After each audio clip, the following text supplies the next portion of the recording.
One of the causes of tsunamis is by submarine earthquakes.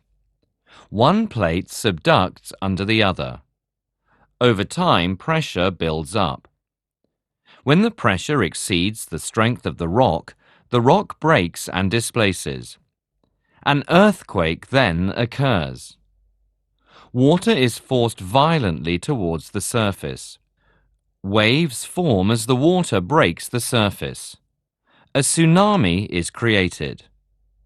Waves travel away from the epicenter in all directions.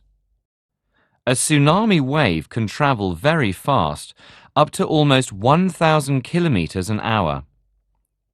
These waves get smaller as they travel farther from the epicenter.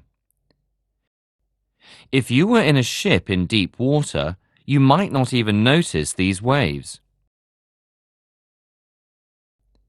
These waves slow down when they reach shallow water. Waves become huge and dangerous. These waves can cause tremendous damage and can tower up into huge waves of over 30 meters high. When the huge wall of water rushes towards the coastal area, destruction, including death of people and the collapse of buildings, results.